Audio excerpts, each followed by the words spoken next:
Hello students, let's see this question. The question says the standard heat of formation for CCl4 gas, H2O gas, CO2 gas and HCl gas are these values kilocal respectively. Calculate delta H naught at 298 Kelvin for the reaction this. इस reaction के लिए आपको delta H naught निकालना है, मतलब standard enthalpy change निकालना है. सो देखिए यहाँ पे वर्ड लिखा है standard. Standard heat of formation. Standard heat of formation का मतलब क्या है कि लेट से अगर मैं एक रिएक्शन ये ले लेती हूँ CCl4 वाली, कि आप क्या करोगे, 1 मोल CCl4 बना रहे हो, ठीक है, तो वो उसके किससे बनेगा, उसके कॉन्स्टिट्यूएंट पार्टिकल से बनेगा, कॉन्स्टिट्यूएंट एलिमेंट से बनेगा उसकी स्टैंडर्ड स्टेट में. सो कार्बन की स्टैंडर्ड स्टेट क्या होती है, कार्बन ग्रेफाइट, ठीक है, इससे बनेगा. और आपको क्लोरीन चाहिए तो क्लोरीन की स्टैंडर्ड स्टेट होती है Cl2. गैसेस फॉर्म में आती है तो हम बैलेंस करेंगे तो यहाँ पे 2 लगा देंगे, ठीक है. सो इस दौरान जो एनर्जी रिलीज होगी उसको हम कहेंगे या रिलीज होगी या ऑब्जॉर्व होगी, या ये कहते हैं कि इन्वॉल्व होगी, बेटर है, ठीक है, उसको हम कहेंगे स्टैंडर्ड हीट ऑफ फॉर्मेशन. सो ये हो जाती है इस केस में -25.5 किलो कैल. अब किलो कैल के बाद ना पर मोल लिखना जरूरी नहीं है क्योंकि यहाँ पे वर्ड स्टैंडर्ड यूज कर लिया गया है. स्टैंडर्ड वर्ड का मतलब ही है कि CCl4 आपने 1 मोल ही बनाया है, ठीक है. अच्छा, सेकंड में H2O के लिए भी अगर मैं बोलूं तो H2O कैसे बनेगा, H2 gas plus O2 gas, आप H2O बना दोगे, 1 मोल H2O, ठीक है. तो इसके लिए एनर्जी कितनी रिलीज हो रही है, -57.8. नेक्स्ट आपका CO2 है, तो CO2 बनाने के लिए कार्बन आपके ग्रेफाइट फॉर्म में लेना होगा आपको. बैलेंसिंग एक बार देख लेना बस, O2 गैसेस फॉर्म में लोगे एंड ये आपका CO2 गैस बन जाएगा. तो ये आपका गैस है, ये भी गैस है और ये भी गैस है, ठीक है. तो यहाँ एनर्जी हो जाएगी -94.1.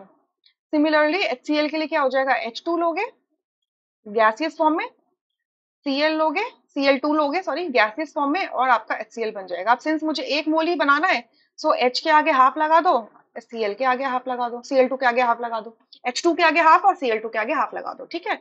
सो ये एनर्जी कितनी है आपकी, -22.1 किलो कैल. अब हमें ये रिएक्शन के लिए डेल्टा H की वैल्यू पूछिए तो हम हेस लॉ लगाएंगे, ठीक है. तो डिफरेंट रिएक्शंस को हम इस तरीके से रीअरेंज करेंगे कि हमारी जो गिवन रिएक्शन है इसकी एंथैल्पी के इक्वल आ सके वो, ठीक है. सो हमें CCl4 चाहिए रिएक्टेंट साइड में एंड 2 मोल आपके H2O के चाहिए लेफ्ट हैंड साइड में. तो अगर आप रिएक्शन को देखोगे कौन सी, इस रिएक्शन को, फर्स्ट रिएक्शन को देखोगे, साइमल्टेनियस समझ जाओ फर्स्ट है. अगर मैंने फर्स्ट रिएक्शन को एंड सेकंड रिएक्शन को रिवर्स कर दिया, फर्स्ट रिएक्शन को तो एज इट इज रिवर्स कर दो, ठीक है. तो अगर मैंने इसको रिवर्स कर दिया, मैं इस रिएक्शन के लिए डेल्टा H की वैल्यू लिख रही हूँ, डेल्टा H नॉट, ठीक है. तो मैंने फर्स्ट रिएक्शन को रिवर्स करना है, रिवर्स कर दूंगी तो इसकी डेल्टा H की वैल्यू नेगेटिव थी तो पॉजिटिव हो जाएगी, दैट इज 25.5 हो जाएगी, या. सेकेंड रिएक्शन में H2O के 1 मोल है, हमें कितने चाहिए, 2 मोल चाहिए. तो इसका मतलब सेकेंड रिएक्शन को पहले 2 से मल्टीप्लाई करना पड़ेगा फिर रिवर्स करना पड़ेगा. सो मैंने क्या किया, 2 से मल्टीप्लाई करके रिवर्स कर दिया, 2 से मल्टीप्लाई किया रिवर्स करके साइन क्या हो गया, 57.8 हो गया, ठीक है. सिमिलरली जब हम इसे देखेंगे प्रोडक्ट साइड में, आप देखो हमने CCl4 वाली फर्स्ट और सेकंड रिएक्शन को रिवर्स क्यों किया, क्योंकि CCl4 एंड H2O हमारी फॉर्मेशन के दौरान राइट हैंड साइड में थे, बट अभी हमें जो गिवन रिएक्शन है उसमें वो लेफ्ट में चाहिए, इस वजह से रिवर्स कर दिया. बट CO2 एंड HCl ये दोनों ही हमारी गिवन रिएक्शन में राइट हैंड साइड में है और हीट ऑफ फॉर्मेशन में तो राइट हैंड साइड में होंगे ही. सो अकॉर्डिंगली हम उनको रिवर्स नहीं करेंगे, बस एज इट इज ऐड कर देंगे.